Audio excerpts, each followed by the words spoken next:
Mais il y a un morceau qui a sauté. Malheureusement, c'était une statuette taillée de pierre. La statuette ne pouvait pas parler. Amen. Il était content de voir sa vision se réaliser. Son Moïse exact. Il a dit non, il reste seulement la statuette de parler. Mais quand il a pris le marteau, il a tapé, parle. Mais la statuette ne pouvait pas parler. Ça, c'est le premier jour. Le deuxième jour, nous avons vu, le grand sculpteur est rentré en scène. Et quand le grand sculpteur rentre en scène, il crée l'homme à son image. Il crée l'homme à son image. Il était tellement content de voir l'homme à son image. Nous avons compris que chaque soir, Dieu visitait l'homme. Venir regarder l'homme pour dire, oh, voilà moi-même. Il était content. Il attrapait l'homme. Il regardait l'homme. Il était fier de voir l'homme. La Bible dit, Dieu a créé l'homme à son image. Et nous avons compris qu'avant que Dieu crée l'homme, Dieu a créé beaucoup de choses. Les grenouilles, les animaux, les poules, les oiseaux, les poissons, tout ça Dieu a créé. Il n'était pas content. Il n'était pas rassasié. Il voulait toujours travailler. Il y avait quelque chose dans sa pensée, dans sa préscience, qu'il voulait exprimer, qu'il voulait amener à la manifestation. Il a dit non, quelque chose manque. Et quand il a créé l'homme, il a taillé. Nous avons compris qu'il a pris la terre. Et dans la terre, il y a le manganèse, il y a le pétrole, l'uranium, le fer. Toutes ces choses sont de la terre. Que Dieu avait placé ça dans la terre, qui savait pourquoi ces choses étaient dans la terre. Dieu, c'est un grand sculpteur, c'est un chef de guerre, c'est un général. Il a toujours son plan dans la tête. Oh là là, alléluia. Qui pouvait imaginer comment il a fait? Il a pris de la terre, un peu du pétrole, un peu de manganèse, un peu de l'essence, un peu du potasse, un peu du fer. Il a fabriqué l'homme. Il a commencé à tailler, à tailler, à tailler, à tailler, à tailler, à tailler, à tailler. Et il a mené l'homme à sa forme de ce qu'il voulait. Il était content de oui. Amen.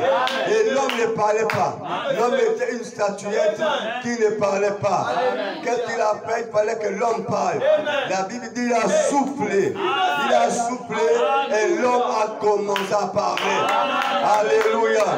Comme il était Elohim, celui qui vit par lui-même, qui existe par lui-même, qui n'a ni commencement de faire, il était seul. Il a créé l'homme seul parce que lui-même il était seul. Et quand il a regardé l'homme, il manquait quelque chose. Voilà pourquoi il a pris aussi le marteau. Il a damé sur le côté. Il y a un morceau qui a sauté. Et le morceau c'était qui? C'était la femme. Alléluia. Voilà là où on s'est arrêté. Ça a produit la femme. Que Dieu bénisse. Alors nous rentrons dans la troisième partie. Et nous comprenons que le constructeur et son image sont devenus un. Et tout ça là, Dieu faisait là, c'est pour faire un plan. Dieu, c'est un chef de guerre. Le chef d'armée du Seigneur. C'est un chef de guerre, c'est un général. Tout ce qu'il fait, il fait dans le plan. Dieu ne fait rien pour rien. Rien ne surprend Dieu. Rien ne dépasse Dieu. Parfois, on pleure là pour rien. Normalement, un vrai chrétien ne pleure pas. Un vrai chrétien pleure devant Dieu dans sa prière. Parce qu'il contemple, parce qu'il voit la gloire, il voit la grandeur de Dieu. Il a une parole que tout chose concourt au bien de ceux qui aiment Dieu. Si tu aimes Dieu, tu dois connaître une chose, que tout chose concourt à ton bien. Même si mes ennemis sont levés contre toi, même si les adversaires sont levés contre toi, même la situation que tu traverses, tu dois rendre grâce à Dieu. Quand Jésus s'est retrouvé devant la tombe de Lazare, Lazare était mort depuis 4 jours, Jésus n'a pas paniqué. Il a dit, Seigneur, ce n'est pas pour moi, mais c'est pour eux, afin qu'ils voient ta gloire. Toi, tu m'as toujours exaucé, mais pour eux, afin qu'ils voient Alléluia. Dieu avait fait ça expressément pendant que Lazare était malade. Et pourtant, il peut venir prier pour Lazare après que Lazare soit guéri. Mais il a laissé que Lazare meure. Que Lazare passe 4 jours. Parce que la corruption ne peut pas venir le premier jour, ni le deuxième jour, ni le troisième jour. La corruption commence à toucher l'homme à partir du 4e jour. Voilà pourquoi Jésus a été enterré 2 jours. Il a fait 2 jours de la tombe. Et le 3e jour, il est venu à la vie. Il n'a pas fait 3 jours dans le tombeau. Il a fait 2 jours. Mais le 3e jour, il est ressuscité. Amen. Alors la corruption commence à attaquer l'homme le 4e jour. Quand cet homme est mort, Dieu l'a laissé 4 jours dans le tombeau afin qu'il soit pourri. Il pourrissait déjà. Quand il est arrivé, la même parole, quand il a parlé de Lazare, il n'a pas prononcé le nom de tout le monde. La résurrection, ce n'est pas pour tout le monde. Dieu appellera chacun à son nom. Dieu appellera chacun par son nom. Dieu appellera chacun par son nom. Nous prêcherons un jour l'enlèvement. Il faut comprendre que l'enlèvement de nos messages n'est pas comme la dénomination. Oh là là, alléluia. L'enlèvement, c'est un cri de commandement. Dieu appelle chacun par son nom. Et pourtant, Lazare est mort. Et nous comprenons que dans le séjour des morts, Abraham était là-bas. Isaac était là-bas, Jacob était là-bas, Daniel était là-bas, Joseph était là-bas. Tous les anciens qui étaient morts, ils étaient tous là-bas, dans le séjour des morts. Si Jésus disait, les morts sortez, tous revenaient à la vie. Ça devait perturber la parole. Et comme la parole peut être perturbée, il faut qu'il appelle Lazare. Il a dit, Lazare! Imaginez, Lazare était peut-être assis après Abraham. Lazare était avec Abraham. Là, il écoute au cri du maître. Lazare! Oh là là! Lazare s'est levé. Voilà pourquoi Paul dit, mort où est ta victoire? Mort où est ta victoire? Quand la parole est sortie, la mort n'a plus de victoire sur les chrétiens. Lazare! Je vois Lazare s'est levé. Métamorphosé. Lazare a retrouvé sa vie normale. Lazare dans le tombeau s'est levé. Abraham a regardé. Lazare a dit à Abraham, au revoir. Je remonte sur terre. Je repars sur terre. Isaac, Jacob, Joseph, je remonte. Le maître a encore besoin de moi. Chacun a sa grâce. Et pourtant Abraham est plus grand que Lazare. Et pourtant Isaac est plus grand que Lazare. Et pourtant Jacob est plus grand que Lazare. Mais c'était la grâce spéciale réservée à Lazare de revenir à la vie. C'était la grâce que Dieu l'a accordée. Chacun a sa grâce. Chacun a sa grâce. Regardez, Abraham était dit, si je pouvais être à ta place, allez voir ce Jésus que nous attendons depuis. Que nous attendons. Nous avons espéré le voir à notre temps, mais nous ne l'avons pas vu. Oh là là, quand il est sorti de la tombe, Jésus a vu. Oh là là, c'était tellement merveilleux. Tellement merveilleux. Que Dieu bénisse. Frère, nous avons un Dieu de la résurrection. Nous n'avons pas un Dieu de musulmans. Mahomet est mort depuis longtemps. Mahomet est dans la tombe. Chaque jour, les musulmans prennent un cheval blanc pour espérer à sa résurrection, pour les amener à la conquête. Mais Jésus-Christ est ressuscité. La Bible dit dans l'Apocalypse qu'il est celui qui est, qui était, qui vient. Il était mort, le voilà ressuscité. Il vit pour les siècles. Amen. Celui qui est, celui qui était et celui qui vient. Oh là là. Ces 3 temps, nous avons déjà parlé de ça ici. Amen. Il est celui qui est, il est le sacrificateur. Amen. Quand Jean voyait ça, quand Jean parlait, il a vu Jésus sur le trône, sur l'autel. cet agneau qui était sur l'autel, il était quoi? Un sacrificateur. Il faisait quoi sur l'autel? Il intercédait pour nous. Amen. Il intercédait pour nous. C'est là où Paul prêche, dit, Jésus intercède pour nous. Et quand Jean fut gravé au ciel, Jean vu également Jésus sur l'autel de sacrifice. Amen. Il intercédait pour nous, pour tous ceux qui devaient croire à ce jour. Alléluia. C'était une dispensation. Amen.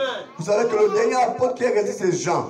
Paul a prêché que Jésus est notre intercesseur auprès du Père. Évidemment, quand Jean fut ravi au ciel, Jean vit Jésus sur l'autel des sacrifices, d'intercession. Il intercédait pour nous. Est-ce qu'on peut dire Amen? C'était une dispensation.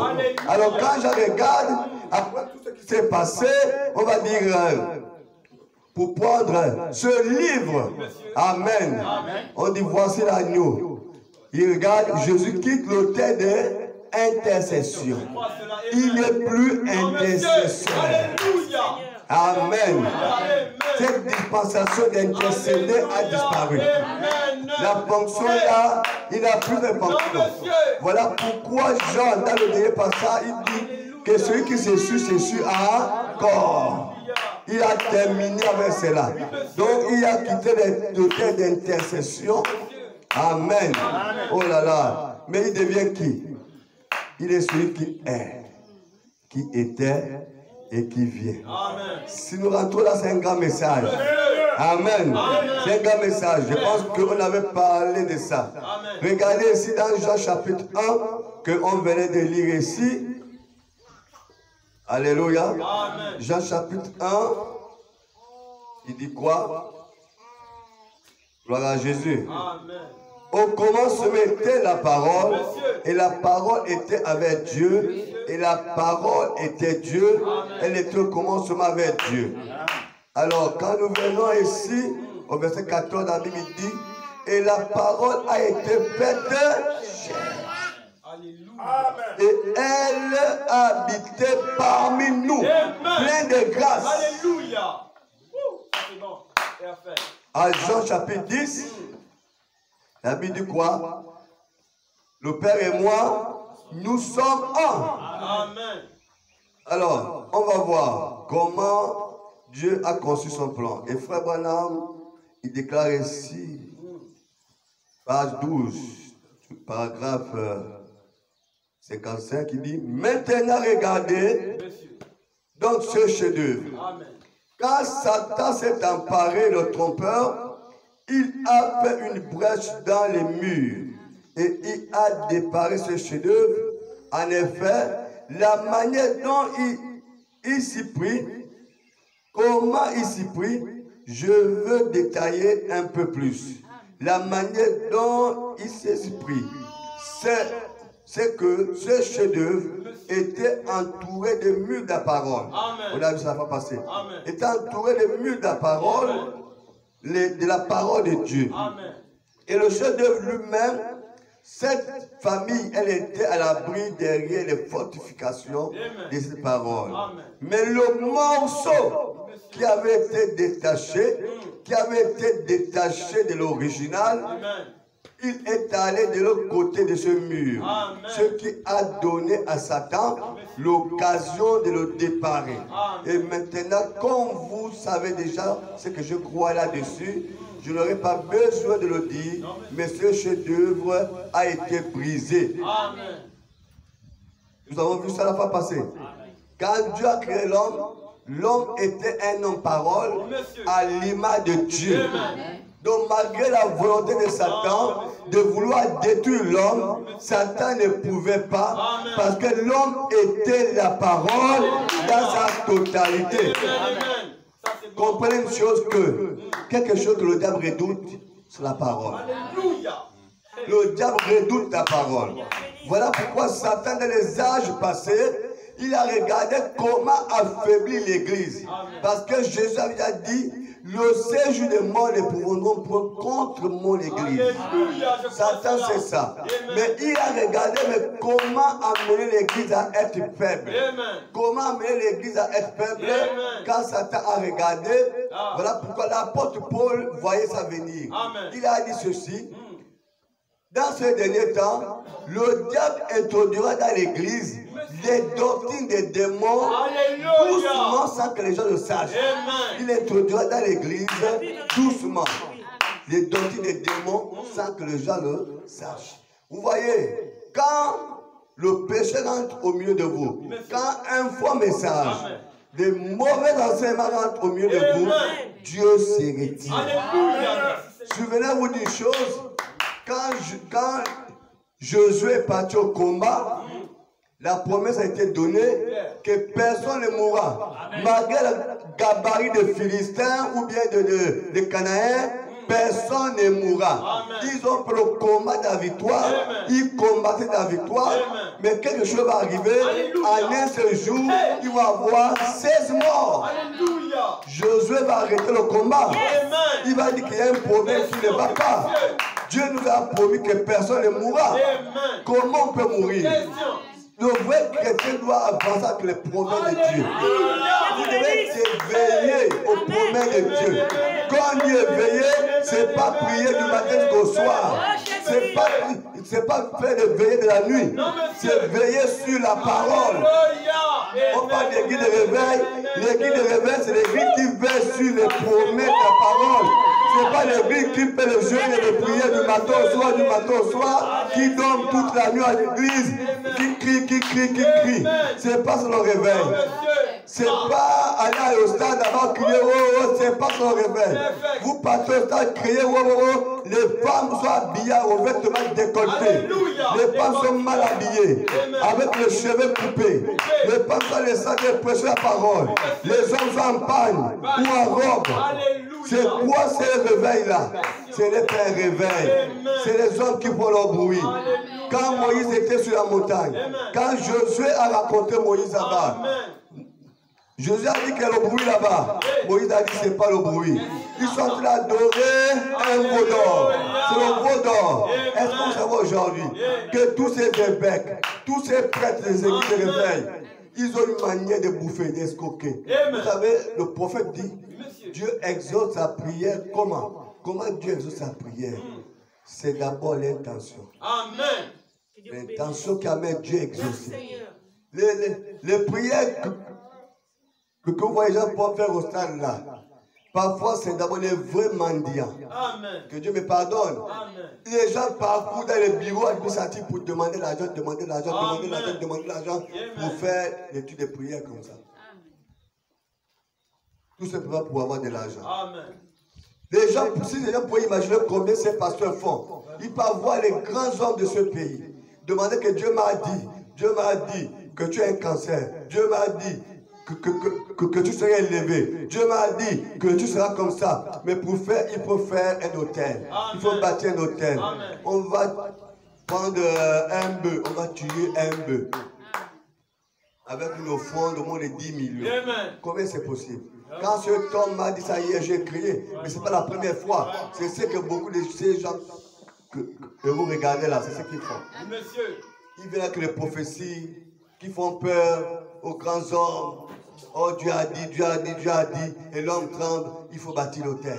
On voit la mort venir, on voit ceci arriver, il faut bâtir l'hôtel. Il faut donner 30 millions, il faut donner 50 millions. Sur l'hôtel, les enfants seront mangés. Au point même qu'ils partent dans les maisons des gens avec les salles des serpents. Parce que un serpent le plus tôt, oh oui, c'est un sacrifice. Il réclame le sang. Pour faire ça, il faut donner 30 millions. Alléluia. Les gens que vous voyez là, ces pasteurs sont au Gabon pleins. Amen. Les Congolais, amen, comme les Gabonais, ils sont pleins. Et sur le Gabon, à Libreville, là. Ce n'est pas les choses qu'on crie, mais c'est la vérité. Amen. Vous-même, vous avez vu à la télé, dans les années passées, là où un pasteur, je crois que c'était un Congolais ou un Gabonais, un terrain comme ça, là, il tue un enfant de l'église, il l'enterre dans l'église, pour que quand l'enfant pourrit, le nom d'asticots, c'est le nom des brebis. Amen. On a vu ça comment? Mais on l'avait attrapé. Amen. On a vu comment un pasteur était transformé en serpent. Amen. On a vu comment ces pasteurs ont les serpents pour attirer les gens. Amen. Amen. Donc quand Satan regardait qu'il ne peut pas vaincre l'église, lui pour vaincre l'église, il faut qu'il amène des fausses doctrines dans l'église. Des faux messages dans l'église. Les faux doctrines dans l'église. Voilà pourquoi le diable les a ouin. La Bible dit dans 1 Timothée chapitre 3 ou 4 comme ça, que dans les derniers temps, il y aura les esprits séducteurs. Ces esprits séducteurs qui les envoient sur le diable. Je crois cela. Ça, c'est bon. Amen. Amen. Un esprit peut agir comme ça. L'esprit peut agir dans un homme. Et l'esprit rentre dans un prédicateur, il devient un séducteur. Alléluia. Moi, je suis d'accord avec ceux qui disent que ne donnez pas votre tête à n'importe qui. Amen. Je suis d'accord. Avant ces choses-là, je refusais. Mais ce qu'on vit là, aujourd'hui, quand vous écoutez ça, moi, j'étais quelque part avec les gens. Il disait que voilà ce que je vis, voilà ce que tel pasteur m'a fait, tel pasteur m'a fait. Tu regardes comme ça, là, ce sont les grands pasteurs avec l'argent, avec tout. Mais ce sont les escrocs. Amen. C'est triste de parler de ça. Mais c'est comme ça que Satan a cherché à nuire l'église. C'est de cette façon. Fait qu'il rentre dans l'église avec les faux messages, la fausse doctrine pour tuer l'onction de l'église. Amen. Amen. Amen. Voilà, c'est à partir de cela que l'église a été touchée. Donc, Adam était un homme parfait, un homme fort dans la parole. Mais c'est la chose qui est sortie d'Adam qui n'était pas l'original. Et quand la chose n'est pas l'original, c'est un téléphone chinois. Et quand un téléphone chinois, ça peut péter même seul. Un téléphone chinois, ça peut même prendre le feu. Comme les fiches qu'on achète pour brancher nos trucs là. Quand c'est pour les Chinois là, ça peut causer même un incendie, les autres prennent feu. Voilà pourquoi, pour acheter quelque chose, il faut aller dans les grands magasins. C'est le même prix. Quand un Nigérien va te vendre ça, ou un Malien te vend à 2000 ou 3000, dans le grand magasin là-bas, c'est le même prix. C'est parce qu'on n'a pas l'habitude de partir là-bas. On s'arrête là au marché ou chez le Malien. Il prend les choses des Chinois. Hein? Les ampoules là. Quand tu mets l'ampoule, même pas une semaine pour griller. Parce que le truc n'est pas un bon truc. Dans un bon magasin, vous achetez quelque chose, vous allez mettre l'ampoule, elle va durer. Amen. Moi, j'ai vu ça à Cosmopark. Les ampoules ne duraient pas. Même pas une semaine pour nous. Même pas une semaine pour nous. Même pas un mois pour nous. Après, quelqu'un m'a dit, va à ce cadeau, en ville, là-bas, vers la présidence. Je suis parti, c'est le même prix. J'ai pris ça à 1000 fois. Quand j'ai mis les ampoules là, ils sont restés là jusqu'à ce qu'on ait quitté. Amen. Alléluia. Amen. Donc quand il y a le faux, la fausseté rentre dans l'église, quand la fausse doctrine rentre dans l'église, ça rend l'église tiède. Tiède. Voilà pourquoi chacun de nous est la sentinelle. Amen. Nous devons veiller sur l'ordre de l'église, sur la doctrine de l'église, afin que quelque chose de faux ne rentre pas. Il y a même que je veille sur vous, vous veillez aussi sur le pasteur. Le pasteur, il ne faut pas que tu as dit. Parce qu'il ne faut pas que tu as prêché. Est-ce que c'est sur la parole, c'est comme ça? Le pasteur peut faire l'erreur. Il reviendra rectifier cela. Parce que quand une mauvaise semence est passée, quand les gens avalent ça, la prostituée rentre dans l'église. Nous devons veiller les uns sur les autres. Et c'est comme ça que Adam était pauvre. Maintenant, quand la femme est venue, la femme n'était pas la chose créée originale. Voilà comment le diable a regardé, il a vu que la femme avait des faiblesses. La femme, normalement, devait s'attacher à son mari. Parce que la femme doit être un avec son mari. Là où est son mari, on doit voir sa femme. Maintenant, la femme est restée. C'est là où le diable est venu contourner la femme. Et la femme est tombée. C'est là où tout le plan de Dieu, c'est là où le chef-d'œuvre de Dieu est tombé. C'est que l'homme a créé, ce que Dieu a créé à son image est tombé. Que Dieu bénisse. Oui, mes amis. Mais le chef-d'œuvre a été brisé. Seulement le grand sculpteur, quand il a vu la chute de sa famille du chef-d'œuvre, il ne voulait pas le laisser là. Face contre terre, détruit. tout de suite, il s'est mis à l'œuvre pour le reconstruire. Il ne voulait pas qu'il périsse, qu'il reste là, comme ça tout le temps. En effet, il est Dieu. Alors, il ne subira aucun échec. Donc, tout de suite, il s'est mis à l'œuvre et il a recommencé à construire un homme à son propre image. Sachez que la Bible dit que le premier Adam était charnel, le deuxième Adam est spirituel. Alléluia. Que Dieu bénisse. Écoutez ceci, mes amis. Il dit ceci. Alors nous voyons qui eut le monde antédiluvien, où tout était détruit parce que ces alliances qui avaient été faites sous condition. Amen. Si tu ne fais pas ceci, ou si tu ne fais pas cela, amen, Dieu le grand sculpteur a vu que l'homme ne pouvait pas garder une alliance. Amen. L'homme, il ne le peut pas, tout simplement pas. Amen. Absolument pas moyen. L'homme ne pouvait pas. Amen. Amen. Alors, qu'est-ce que Dieu a fait? Au cours de l'entretien, il dit ceci, que j'ai eu il y a quelques instants. J'ai parlé à une personne dans la pièce. Elle était ici en ce moment, elle disait, mes frères Branham, il y a tellement de choses en moi, des travers dont je suis consciente. Et une petite femme remplie de piété. J'ai dit, mais, écoutez, sœur, ne regardez pas vous-même. Alléluia. Amen. Ce qui compte, c'est votre désir. Alléluia. Et ce que vous essayez de faire. Amen. Si vous regardez à vous-même, vous avez tellement beaucoup de défauts, beaucoup d'erreurs, beaucoup d'incapacités. Il dit, ne regardez pas cela. Amen. Il dit ceci. Oui. Écoutez, ne regardez pas vous-même. Ce qui compte, c'est votre désir et de ce que vous essayez de faire. Amen. Et si vous aimez vraiment le Seigneur, vous essayez de le servir. Amen. De tout votre cœur. Alors, toutes vos erreurs sont cachées dans le sang du Seigneur Jésus. Voyez-vous, il a pourvu un moyen.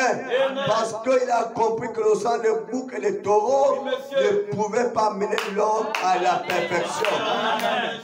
Amen. Malgré le grand sacrifice de l'homme, pour chercher à être pur devant Dieu, mais ça ne pouvait pas. Là pourquoi il a dit non. L'homme que j'ai créé à mon image là doit être parfait comme moi-même. Mais par ses efforts, l'homme ne pouvait pas. Non, monsieur. Voilà pourquoi lui-même il est venu.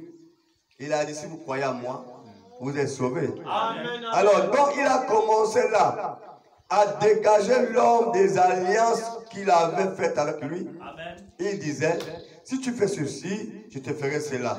Il a commencé avec cet homme appelé Abraham. Il a donné à Abraham une alliance sans condition. Amen. Vous le connaissez? Amen. Une alliance sans condition. Amen. Amen. Chaque fois qu'il commençait un chef-d'œuvre, Satan s'emparait. Parce que la parole, mais quand il a commencé avec Abraham, il a dit, je l'ai déjà accompli. Amen. Mais ceci, c'est sans condition. Amen. Si tu fais ceci, je ferai cela.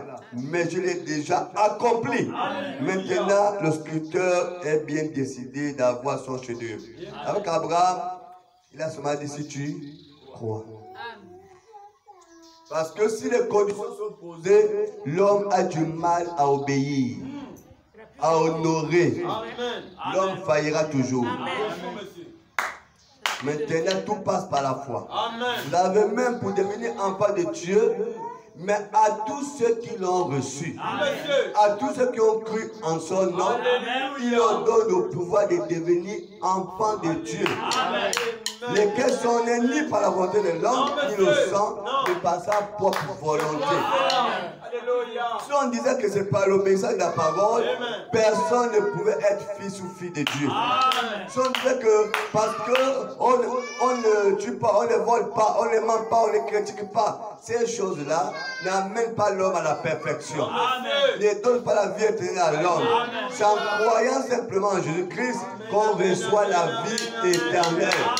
La vie éternelle, c'est recevoir Jésus-Christ. Alléluia. J'écoute les gens, je ne tue pas, je ne vole pas, je ne mens pas, je ne critique pas. Mais Dieu a dit, mais il te manque quelque chose. Monsieur, clair. Va avant tout cela et tu me suis.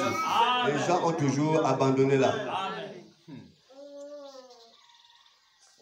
Ensuite, écoutez maintenant. Ensuite, ils sont même au paragraphe 60, hein, on descend au fur et à mesure. Ensuite, à partir d'Abraham, il y eut les patriarches. Vraiment les patriarches. Qu'est-ce que Dieu est en train de faire là? Il est en train de construire son chef-d'œuvre. Aïe, aïe, aïe. Qui était tombé? Donc, au nombre des patriarches, le premier, nous voyons que c'est Abraham. N'est-ce pas, mes amis? C'est Abraham, non? Le premier patriarche.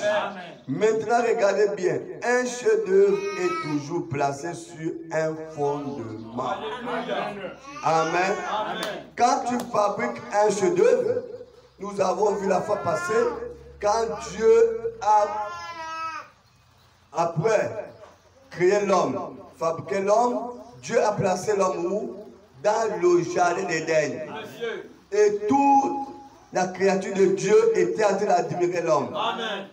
Le lion venait jouer avec l'homme. La panthère venait jouer avec l'homme. Les oiseaux venaient. Tout venait admirer l'homme. Parce que l'homme était un chef-d'œuvre parfait de Dieu. Au point même que le diable était là, il regardait, c'était un chef-d'œuvre. Placé dans un jardin, tout le monde venait admirer. Alléluia. Oui, maintenant, regardez bien. Un chef-d'œuvre est toujours placé sur un fondement, une sculpture. Le monument de Michel-Ange Moïse est sur une plaque de marbre. Amen. Oui, de 1 mètre 2. Il a un fondement. Il a un fondement. Donc, quand il dit, donc Dieu, quand il a préparé ce chef-d'œuvre, il a posé sur le fondement des patriarches. Amen. Vous comprenez, non? Amen. Quand Dieu a préparé son chef-d'œuvre, il a placé ça sur le fondement des patriarches. Amen. On va le découvrir. Et le fondement des patriarches, d'abord, c'était Abraham. Amen. Ensuite Isaac. Amen. Ensuite Jacob. Amen. Ensuite Joseph.